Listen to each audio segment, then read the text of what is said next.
வணக்கம் மக்களே, யூஆர் வாட்சிங் in and out cinema with me Divya. பல வருஷத்துக்கு அப்புறமா ஆக்டர் ராமராஜன் அவரோட நடிப்புல உருவாயிருக்கக்கூடிய சாமானியன் படத்தோட பிரஸ் மீட் ஈவென்ட் நடந்திருந்துச்சு.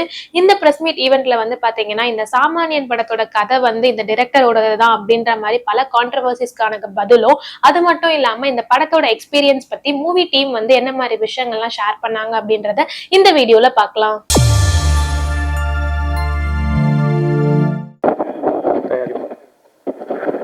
தயாரிப்பாளர் மதிகள் சார். எல்லாருக்கும் வணக்கம். இங்கே வந்திருக்க பத்திரிகை மற்றும் ஊடக நண்பர்களுக்கு மாலை வணக்கம். இன்றைக்கி ஒரு முக்கியமான தருணத்தில் கடைசியாக எவ்வளோ நாள் கஷ்டப்பட்டு மக்கள் நாயகன் ராமராஜன் சாரோட படத்தை 14 வருஷம் கழித்து எட்ஸெட்ரா என்டர்டைன்மெண்ட் ஸ்ரீனிக் பிக்சர்ஸ் தயாரித்து அதை நீங்கள் பார்க்க போகிறீங்க. சார் எப்பவுமே ஒன்று சொல்லுவாங்க, நாங்கள் எல்லாம் நீங்களாம் ஜட்ஜஸ்ஸு, நாங்கள் எங்கள் வாதங்கள்லாம் பண்ணி ஃபைனலாக ஒரு கோர்ட்டோட ஹியரிங்க்கு வெயிட் பண்ணுற மாதிரி வெயிட் பண்ணுறோம். படம் ரொம்ப சிறப்பாக வந்திருக்கு. படத்தை பற்றி நீங்கள் இனிமேல் பார்த்துட்டு இது வரைக்கும் வந்த கமெண்ட்ஸு வந்த நியூஸு எல்லாமே இப்போ உங்களுக்கு தெரிஞ்சிடும். ஸோ நாங்கள் எல்லா படத்துக்கும் இது எங்களோட 12வது படம் ப்ரொடக்ஷனில் எட்ஸெட்ராவில். இதில் நம்ம எவ்வளோ உழைப்பு போட்டிருக்கோன்றது நீங்கள் பார்ப்பீங்க. ஒரு தரமான நீங்களும் வாழ்க்கையில் சந்தித்த ஒரு விஷயத்தை இந்த கதை கருவாக எடுத்திருக்கிறோம். ரொம்ப எமோஷ்னலாக இருக்குது. நேற்று கூட நடந்த ஒரு செலிப்ரிட்டி ஷோவில் 140 பேர் பார்த்துட்டு எல்லாருமே ரொம்ப மனம் உருகி தான் போனாங்க.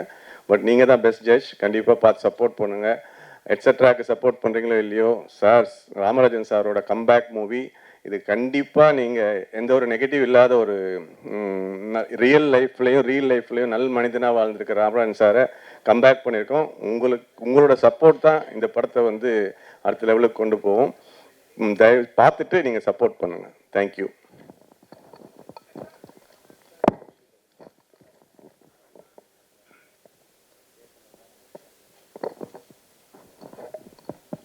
அடுத்ததாக ஹீரோ லியோ சிவா. லியோனி அவர்களின் பட்டிமன்ற பேச்சாளர் லியோனி அவர்களின் மகன் புதிதாக திரையுலகிற்கு அடியெடுத்து வைக்கிறார். அவர் சில வார்த்தைகள்.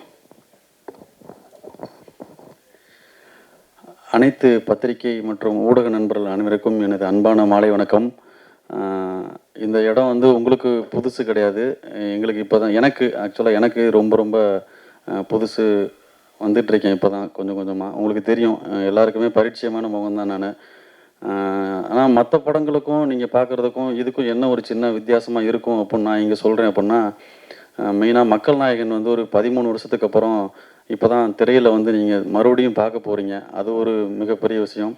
அது மட்டும் இல்லாமல் ராஜா சாரோட காம்பினேஷனில் மக்கள் நாயகன் பல வருஷத்துக்கு அப்புறம் இப்போ சேர்ந்து நடிக்கிறாங்க அப்படின்றது, அதில் எனக்கு கிடச்சிருக்க ஒரு மிகப்பெரிய வாய்ப்பு அப்படின்றது எல்லாமே ஒரு பெரிய பெருமையான விஷயம். ஸோ நீங்கள் தான் இதை அடித்தட்டு மக்களுக்கும் சாமானிய மக்களுக்கும் இதை கொண்டு போய் சேர்க்குற இடத்துல நீங்கள் இருக்கீங்க. ஸோ எல்லா உழைப்பையும் எல்லா பேர்த்தோட உழைப்பையும் இப்போ கடைசியில் உங்கள்கிட்ட ஒப்படைக்கிறோம் நாங்கள். ஸோ நீங்கள் தான் இதை மக்கள்கிட்ட கொண்டு போய் சேர்க்கணும் அப்படின்னு உங்கள்கிட்ட வேண்டி விரும்பி கேட்டுக்கிட்டு இந்த படத்துக்கு நீங்கள் எல்லோரும் சப்போர்ட் பண்ணுவீங்க அப்படின்னு நம்புகிறோம். தேங்க்யூ.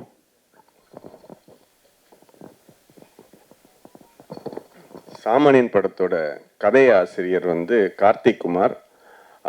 அவரை பற்றி தான் சில விஷயங்கள் ஓடிட்டுருக்கு. அவர் சில வார்த்தைகள் பேசுகிறார். வணக்கம், என்னுடைய பேர் கார்த்திக் குமார். நான் இந்த சாமானியன் படத்தினுடைய கதாசிரியர்.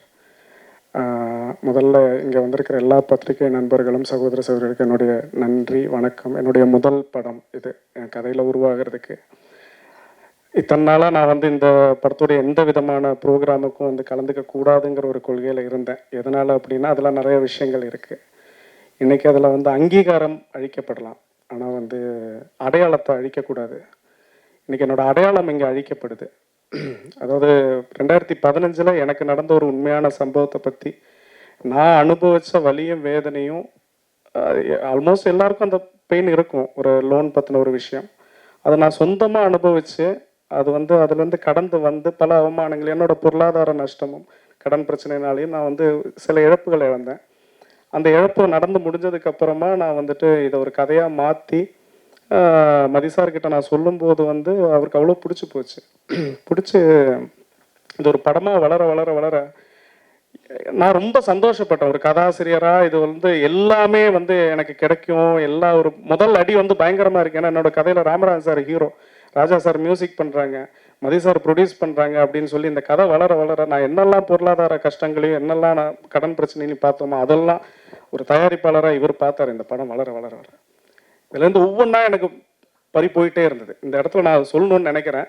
ஒவ்வொரு விஷயங்களா பறி போயிட்டு இருந்து நான் எதுக்குமே நான் இது வரைக்கும் ரியாக்ட் பண்ணல. கதை, திரைக்கதை, வசனம்ல இருந்து திரைக்கதை போச்சு, வசனம் போச்சு, கதைன்னு ஒரு ஓரத்தில் அங்கே இருக்கு. இன்னைக்கு அதுவும் போற மாதிரி ஒரு சுச்சுவேஷன் இங்கே வந்து நிற்குது. இதில் வந்து என் கதைங்கிறாங்க, என்னோட இதுங்கிறாங்க. ராமராஜன் சார் எப்பேற்பட்ட மனுஷன் அப்படிங்கிறது வந்து இண்டஸ்ட்ரியை தவிர்த்து ஒரு மக்கள் எல்லாருக்குமே தெரிஞ்ச ஒரு விஷயம். கிட்டத்தட்ட 15 வருஷத்துக்கு அப்புறமா அவர் ஒரு கதையில் நடிக்கிறாரு அப்படின்னு வரும்போது அவர்கிட்ட நான் கதை சொல்லும்போது அந்த கதைக்காக மட்டுமே அவர் வந்து அவ்வளோ ஃபீல் பண்ணி நான் பண்ணுறேன்ப்பா அப்படின்னாரு. இன்னைக்கு இவ்வளோ பெரிய தடங்கல்கள், இவ்வளோ பெரிய பிரச்சனைகள்லாம் தாண்டி நான் மதிசார் வந்து என்றைக்கும் ஒரு தயாரிப்பாளராக பார்க்கல, ஒரு சகோதரனாக தான் பார்த்துட்டு இருக்கிறேன். பல பிரச்சனைகளை கடந்து இந்த படம் இன்னைக்கு ரிலீஸ் ஆகுது. பட் ரிலீஸ் ஆகிற டைம்லையும் இது என்னோட கதை, இதாவது ஒரு சங்கம் அப்படி இருந்தால் அதில் எத்தனை அனுபவங்களும் எத்தனை பிரச்சனைகளையும் பார்த்து வந்தவங்க பாக்யராஜ் சாராக இருக்கட்டும், ஆர்கே செல்வமணி சாராக இருக்கட்டும், அவருக்கும் எனக்கும் எல்லாம் தனிப்பட்ட நான் நேற்றுக்கு வந்தவன்.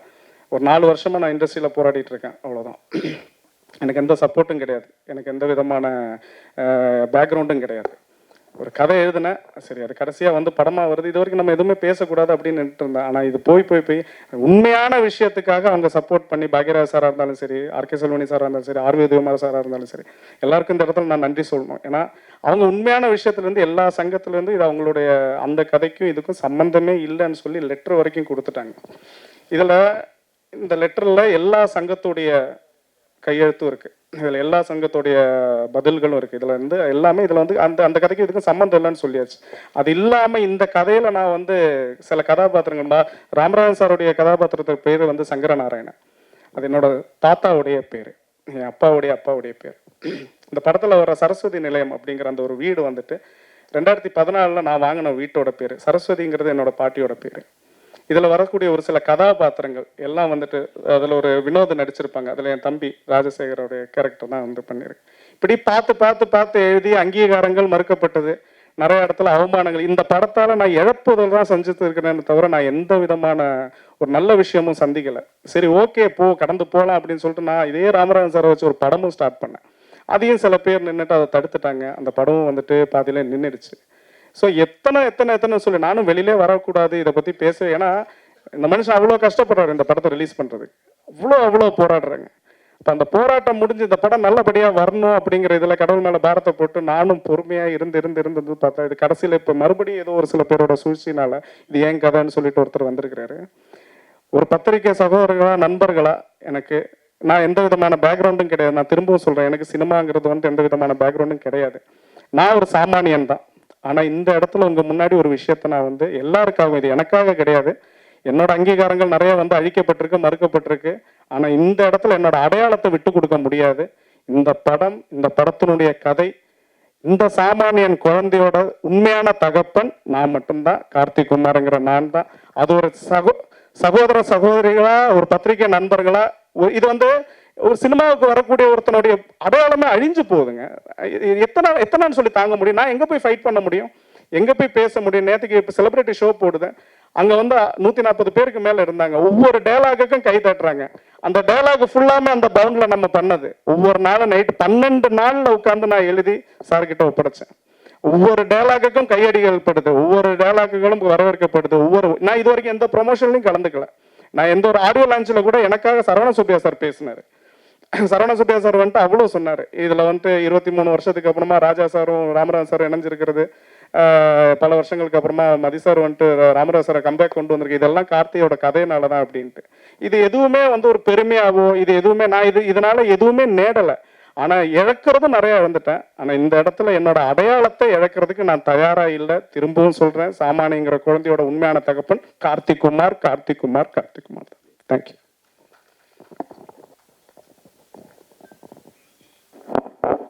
அடுத்ததாக மக்கள் நாயகன் ராமராஜன் சார்.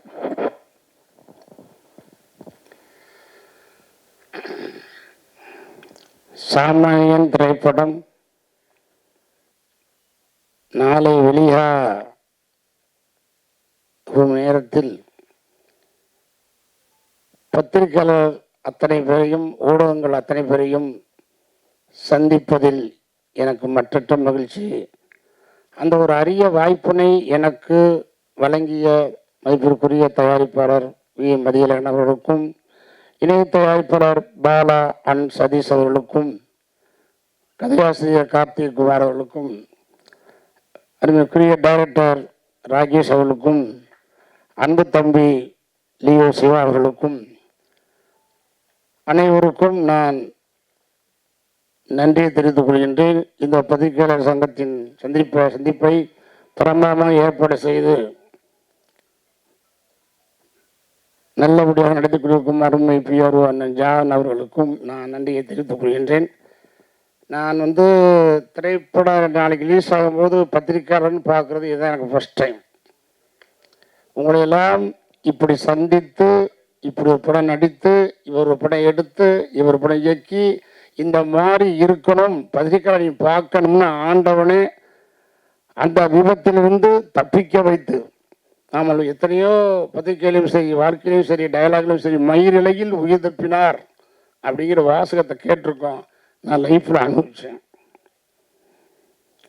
அந்த விபத்திலிருந்து மீண்டு வந்து சாமானியன்ற ஒரு திரைப்படம் நடித்து, அந்த படத்திற்கு நான் வெகு நாளாக ஆவலாக இருந்த அருமைக்குரிய இசைஞானி அண்ணன் இளையராஜா அவர்களை இவர் கொண்டு சேர்க்கும்போது எனக்கு மிக மிக சந்தோஷம். என்னுடைய படங்கள் இன்னைக்கும் வில்லேஜஸ், ஐ மீன் கவர்மெண்ட் பஸ் ஆகட்டும், பிரைவேட் பஸ் ஆகட்டும், லோடு லாரி ஆகட்டும், கண்டெய்னர் ஆகட்டும், ஆட்டோவாகட்டும், எதுவாக இருந்தாலும் எல்லோருமே இரவிலே தூக்கம் வரக்கூடாது என்பதற்காக அவங்க சொல்லக்கூடிய வார்த்தையை நான் கேட்கின்றேன். இளையராஜா அவர்களும் அண்ணன் அவர்களும் நானும் அந்த சேர்ந்த பாட்டை கேட்டால் எங்களுக்கு தூக்கம் வரவில்லை, ஒரு மனசு இதமாக இருக்குது என்பது. அந்த மாதிரி அற்புதமான பாடல்களை கொடுத்த அண்ணன் இசையனை சேர்த்தது தயாரிப்பாளருக்கும் டைரக்டருக்கும் நான் ரொம்ப கடமைப்பட்டிருக்கேன்.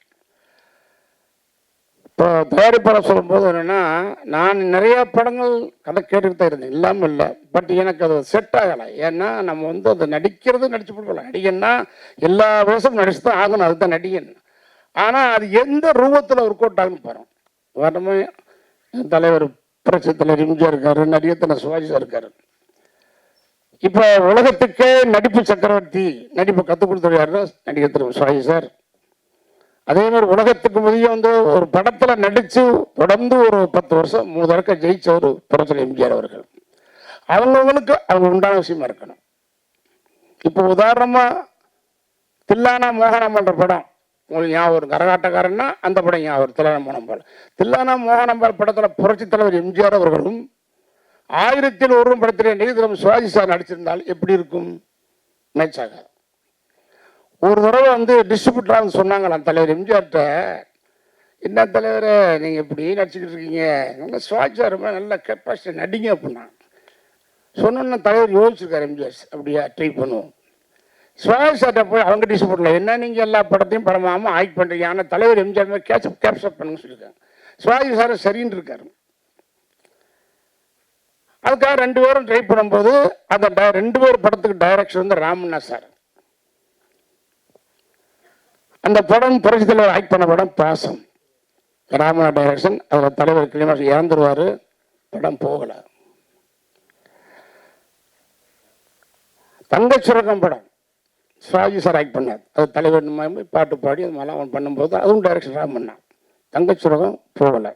ஸோ புரட்சி தலைவர் எம்ஜிஆர் மாதிரி சிவாஜி சார் ஆக்ட் பண்ணும்போது மக்கள் ஏற்றுக்கல, சிவாஜி சார் மாதிரி புரட்சி தலைவர் எம்ஜிஆர் இப்போ ஏற்றுக்கல. இது நான் சொல்கிறது பல வருஷத்துக்கு முன்னால்.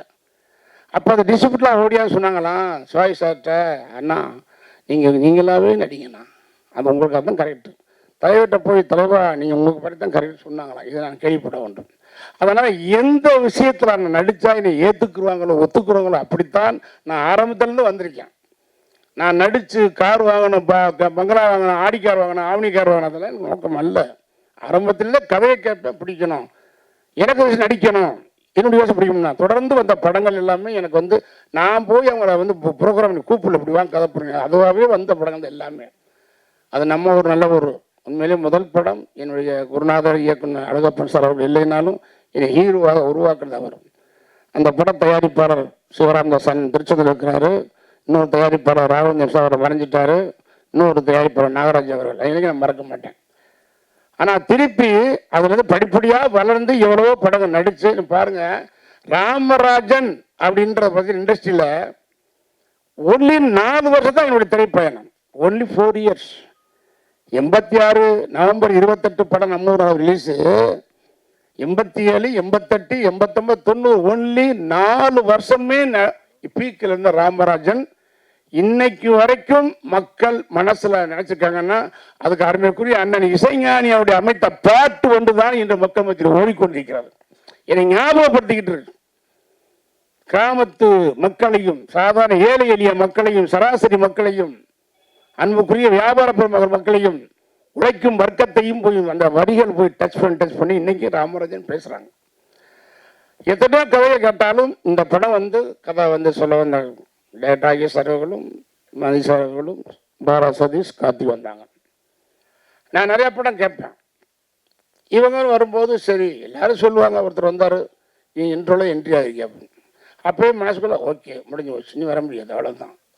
ஏன்னா இன்னைக்கு மன்றங்கள் இன்னைக்கு பார்த்தீங்கன்னா உள்ள இல்லை வேலை செய்யலாம். நீங்கள் வேணால் டெஸ்ட் பண்ணி பாருங்கள் எப்போன்னு கேளுங்க. அவ்வளவு ஒரு இன்னைக்கு ஆச்சரியமான விஷயம். எனக்கே கண் கலங்கு. 12 வருஷத்துக்கு அப்புறமும் என் ரசிகர்கள் இன்னைக்கு எனக்கு புரிவாங்கன்னா கிரேட் கிரேட்.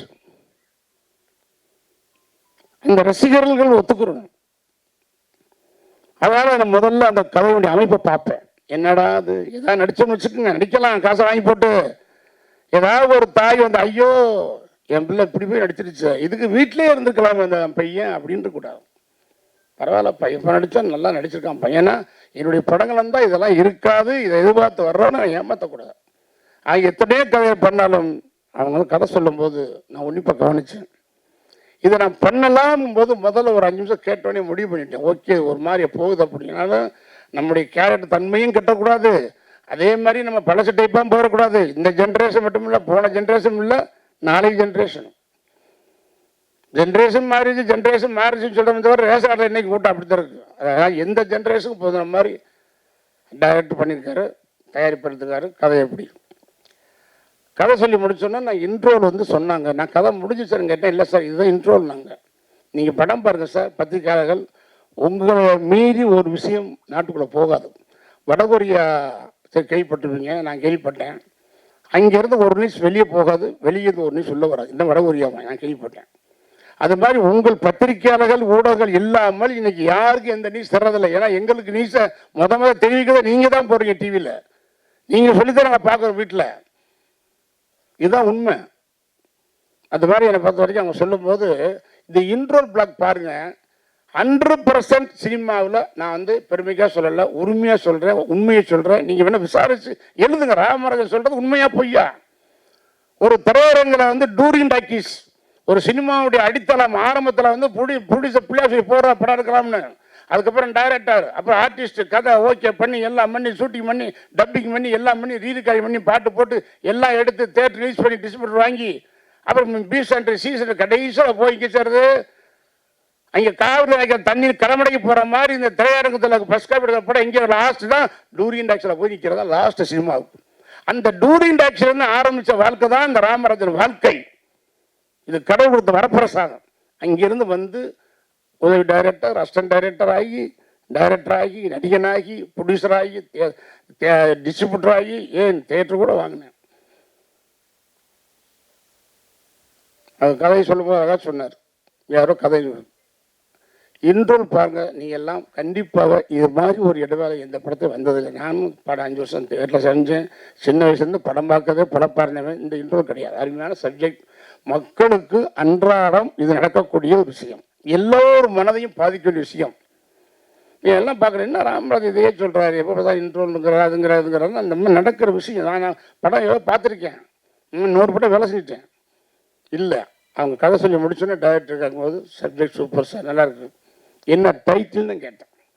ஏன்னா எனக்கு எப்போவும் இந்த டைட்டிலுங்கிறது மிகப்பெரிய ஒரு விஷயம். ஏன்னா அந்த டைட்டில் நம்ம மனிதர்களுக்கும் இந்த அண்ணன் நெல்லை சுந்தரராஜன் அப்படி பார்த்தா நெல்லை சுந்தரராஜன் ஞாபகம். அந்த பேர் தான் முக்கியம். அதனால் டைட்டில் ரொம்ப கேர்ஃபுல்லாக பார்ப்பேன். அப்போ அவங்க வேற ஒரு டைட்டில் சொன்னாங்க. இல்லை சார் சரியாக வராது, அது நான் அப்புறம் சாமானியன்னு சொன்னாங்க. சாமானியன் சொன்னோன்னே எனக்கு டக்குன்னு வெளிச்சாச்சு. எனக்கு வேற ஒருத்தர் சப்ஜெக்ட் சொல்லும் போதும் இந்த மாதிரி ஒரு டைட்டில் சொன்னார். சார் அது சொல்லாமல் என்ன அது எப்படி உங்களுக்கு தெரியும் அப்படின்னு. இல்லை சார் இது நான் 4 வருஷமாக என் கம்பெனியில் மெயின்டைன் பண்ணுறேன் அப்படின்றாரு. நல்ல டைட்டில், ஓகே சூப்பர். நாங்கள் எடுத்துட்டாங்க. எடுத்து வந்து போய் சொன்னது மாதிரி இல்லாமல் அப்படியே ஸ்க்ரீனில் அழகாக டைரக்டர் எடுத்தார். இந்த படத்தினுடைய கதையை வந்து ரயில் இன்ஜின் டைரக்டர் அந்த ரயிலில் first AC, second AC, third AC, second class, ஹேண்டிகிராஃப்ட்னு ஒரு பொட்டி, லேடிஸ்க்குன்னு பொட்டி, அண்டர்சர் பொட்டி மாதிரி எல்லா பொட்டியும் இணைச்சு அழகாக இழுத்து கொண்டு ஒரு படமாக கொண்டாந்து கொடுத்துறது ராகேஷ் அவர்கள். அதை நான் பாராட்டுறேன். ஒவ்வொரு கேரக்டரும் சின்ன சின்ன கேரக்டர்ஸ் கூட வரும்போது நான் ரொம்ப ஒரு ஒரு என்ன தெரியாமல் இருந்தது. கதை சொல்லி முடிச்சோன்னு நான் அவங்களுக்கு கை கொடுத்தேன், டைரக்டருக்கும் கதாசிரியர் இருக்கும். ஏன் கை கொடுத்தேன்னா அந்த சொன்ன உடனே நான் கை கொடுத்தது சூப்பர் கதை இன்ட்ரோல் வரைக்கும் நான் சந்தோஷமாக கை கொடுத்த கேளுங்க, ரொம்ப தேங்க்ஸ் சார். இந்த படத்தில் எனக்கு ஜோடி இல்லை. ஏன் தெரியுமா, இது காலகட்டம், இப்போ வேண்டாம் அதல்ல. ஜோடியில் ஆடி பாடுறத முதல்ல நான் கேட்கவும் இல்லை, அவங்க போட முடியல. அருமையான மேட்டர், ரொம்ப தேங்க்ஸு. ஜோடி இல்லை, ஆனால் எனக்கு ஜோடி என்பது கொடுத்துருக்கீங்க. லெஃப்டில் ராதாரவன், லெஃப்டில் பாஸ்கர்னு போதும், நம்மளை தாங்கிட்டு போகிற தூணை இருப்பாங்கன்னு நினச்சோம். கரெக்டாக அதை டைரக்டர் ஹேண்டில் பண்ணி கொண்டு விட்டார். ஆனால் எனக்கு ஒரு சின்ன ஒரு குறைபாடு மனசு இருந்தது, போகுது ஓகே அப்படின்னு. என்ன மனசுக்குள்ளே ஓடிக்கிட்டு இருக்குன்னா, அது அண்ணன் ராஜான்னு இருந்தாலும் இளையராஜா நல்லா ரொம்ப நாளாக எனக்கு போக முடியல. ஏன்னா பட்ஜெட்டு அப்படியே போக முடியல. ஆனால் ஒரு ஸ்டேஜில் டைரக்டர் ப்ரொடியூசர் சொல்லி இளையராஜன் எப்போ இருக்கணும், ஐயோ சார் எப்படா கேட்பீங்க சார், ரொம்ப வருஷம் ஆச்சு சார் அண்ணன் படம் 2000 பண்ணது சார், 23 வருஷம் ஆச்சு. உடனே கூட்டிகிட்டு ஓடனே ராஜான்ட்டேன். ஆனால் அந்த படத்தில் வந்து பாட்டு இல்லை, அதனால தான் நான் அவங்கள ப்ரெஸ் பண்ணல. ஒரு சீக்வன்ஸ் தான் இருக்கும். பட் அதை அண்ணன்ட்ட கேட்டேன்னா அண்ணன் அழகாக சொன்னார், ராஜா அண்ணன், ஏய் நீயும் நானும் சேர்ந்தா ஆடியன்ஸ் பாட்டு எதிர்பார்ப்பான், நீ பாட்டே இல்லாமல் படம் கொண்டாந்துருக்கேன்னாரு. இல்லைண்ணே யாருமே வரலண்ணே, இவங்க தான் வந்தாங்க, பண்ணி கொடுத்துருக்கேண்ணே.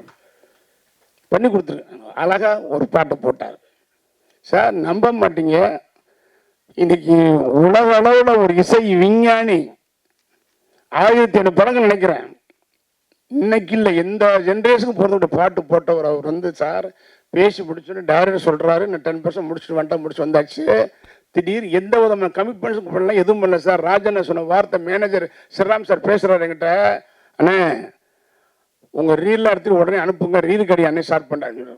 நல்லா கேட்டு ப்ரொடியூசருக்காரு. என்ன சார் ராஜனை சொன்ன வார்த்தை இன்னைக்கு வந்து அங்கேயும் பார்க்க முடியாது. நான் பார்த்துருக்கேன், பிஸியான கரகாட்டக்காரன் பாட்டுக்காரன் அவர் அண்ணன் பார்த்துருக்கேன். அவர் பாருங்க என்ன ஒரு உணர்வு அன்பு இருந்தா அந்த மண் வாசனையோடது. ராமராஜன் பண்ணது மேனேஜர் பேசுகிறாரு, மேனேஜர் சொல்கிறாரு நீ உடனே ரீல் அனுப்புங்க, ரீல் கடி ஸ்டார்ட் பண்ணுறார் சார். எந்த கமிட் பண்ண முடியல, ரீல் கடி ஆரம்பிச்சார். அட்வான்ஸ் வாங்கல, அதான் சொல்கிறேன், இதுவுமே வாங்கலாம், அட்வான்ஸ் வாங்கல, ஒன்றுமே பேசலை சார். Reel அனுப்புன்ட்டார் sir. போட்டுட்டு அவர் தூங்கும்போது அப்புறம் நான் போகும்போது ஒரு நாள் என்னை உள்ள வான்னு கூப்பிட்டு பாரு அப்படின்னாரு. அந்த இடத்துக்கு போகும்போது ஒரு மியூசிக் போட்டிருப்பாரு. ஏன்னா கரகாட்டக்காரனுக்கு போடுறப்ப மியூசிக்காவது இங்கிலீஷ் படம் மாதிரி இருக்குன்னு சொன்னேன் அவர்கிட்ட. நான் இங்கே வான்னு பாட்டை காமிச்சார். ஸோ எதுக்கு நான் சொல்கிறேன்னா சார், உணர்வுபூர்வமாக படங்கள், வசனங்கள், ஃபைட்டுகள் இதுக்கெல்லாம் ரீப்ளேஸ்மெண்ட் கிடையாது. ஆனால் திரைப்படத்தில் வந்து ஒன்ஸ் மோர் கேட்குறதும் ரிப்பிட்டேஷன் ஆடியன்ஸும் வருவது சாங்குக்கு மட்டும்தான் வரும். அந்த அருமையான பாறை கொடுத்த ராஜான் அவர்கள் அழகாக பண்ணி வைக்கிறார். அவரே ஒரு சுச்சுவேஷன் உருவாக்கி அந்த இடத்துல ஒரு பாட்டை வைக்க சொல்லி கிளைமாக்ஸில் ஒரு அருமையான சூப்பர், அவர் அருமையான பாடகர், அவர் மலையாள மியூசிக் டைரக்டர் சூப்பராக படிக்கிறார். அண்ணன் டிஎம்எஸ் அவர் மாதிரி சேஜ் ஜோசப் மாதிரி அழகாக படிக்கு. ஒரு நல்ல படம் உண்மையிலே. எனக்கு என்ன ஒரு நல்ல படத்தை நடிச்ச பரவாயில்ல. எனக்கு வந்து ஒரு உணர்வு வந்து எனக்கு தனி எல்லாரும் எழுதிங்க சார், உங்களுக்கு ரொம்ப நன்றி கடன்பட்டிருக்கேன். ஒரு வார்த்தை வெல்லும், ஒரு வார்த்தை கொல்லும். திருப்பி திருப்பி திருப்பி நீங்கள் கதாநாயகனைத்தான் நடிப்பாராம், ஹீரோவை தான் ஆக்ட் பண்ணுவாராம், ஹீரோவை தான் ஆக்ட் பண்ணுவாங்க சொல்லி சொல்லி சொல்லி சொல்லி அவங்க ஹீரோவை தான் வந்து புக் பண்ணாங்க. இல்லைன்னா வேறு கடை போட்டிருப்பாங்க. ஒருத்தர் என்ன சொல்கிறான், பாயில் வர்ற மீதியில் போயிடுறேன், ஓகே. அப்புறம் கிளைமாக்ஸ் என்ட்ரி ஆகிறீங்க, அப்புறம் இன்ட்ரோ என்ட்ரி ஆகி இப்படியெல்லாம் வருது. நான் கணக்கு பார்க்கும்போது என்னடா இப்படிலாம் போனால் நம்ம ரசிகர் தான் சொல்லுவான். அவங்க அப்போ நீ சும்மா இருந்துக்கலாமே, ஏன் போய் நடித்ததில்ல, அதான் சொல்லி உரிமையோட கேரக்டர்லாம் பண்ணாத, ஹீரோவை தான் ஆக்ட் பண்ணணும். உரிமையோடு சொல்கிறேன், என் தம்பி மாதிரி. இந்த படத்தில் ஜோடி இல்லாமல் ஆக்ட் பண்ணுறேன்னு கேட்குறான். இல்லை தம்பி அடுத்த படத்தில் போய் கதை அப்படி அப்படின்னு. ஸோ அந்த மாதிரி வந்து எனக்கு வந்து என்ன சொல்கிறேன்னு தெரியல. எனக்கு ஒரு அற்புதமான படத்தை நடித்த பெருமை, எனக்கு சந்தோஷம்.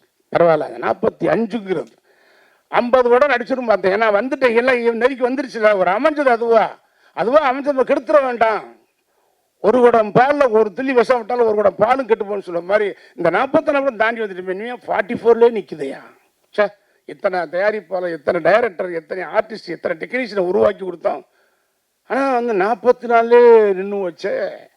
சினிமாவில் நமக்கு 144 போட்டாங்கப்பா அப்படின்னு நினச்சேன். ஒரு படம் வந்துச்சு, மாரி டு செல்வர் அசோசியேட் பிரவீன் கதை சொல்லி, அந்த கதை கொஞ்சம் அப்படியே ஒரு மாதிரி இருக்குன்னு நடிச்சிருவோம். ஓகே போ அப்படின்னு ஒருத்தர் இருந்தான். இல்லை சார் நல்லா இருக்கு சார் வித்தியாசம். ஓகே சார் நடிச்சிட்டேன். மார்ச் 20 2020 மார்ச் 24 அமாவாசை அன்னைக்கு அட்வான்ஸ் பண்ண கொடுக்குறோன்னு சொன்னாங்க சார். பாருங்க, இங்கே என் படம் 44 படம் நிற்கிது, 144 நினைக்கிறேன். 2020 மாதம் மார்ச் மாதம் 20ஆம் தேதி இந்தியாவும் ஊரடங்கு கொரோனா 144. எனக்கு திக்குன்னு என்னடா அது இப்படி போனால் 3 வருஷம் வெளியே வர முடியல. ஸோ இப்படி இருக்க முடியாது. நான் சாதாரண மனுஷன்னா நம்ம மட்டும் நடந்து போகலாம் அப்படின்னு. அப்படியே வாக்கிங் போனால் கூட பாரு எப்படி இந்த ராமராஜ் இப்படி ஆகிட்டு இருப்போம். ஸோ அது நம்ம ஊரில் வீட்டுக்குள்ளேயே கிடந்தாங்க. ஆனால் அந்த 45 50 நினச்சேன். 50 கூட நடிச்சா ஒரு ஓகே, சினிமாவில் ஒரு ரெக்கார்டாக இருக்கும். ஏன்னா ஒரு 50 கூட சோலோ ஹீரோனா வரத்தானே செய்யும் சார். ஒரு மனுஷனுக்கு ஆசை வரக்கூடாதா? பேராசைப்படக்கூடாது. படத்தை பாருங்கள், ஆசைப்படலாம். ஆசைப்பட்டேன், ஆக்சிடென்ட் ஆயிடுச்சு. ஆடி தள்ளிபடி மாதிரி 5 குறைச்சிட்டேன். வேணாம் 50 வேண்டாம், 40 போதும். கரெக்டாக 40 நிமிஷம் அழகாக கொண்டாந்து மதியம்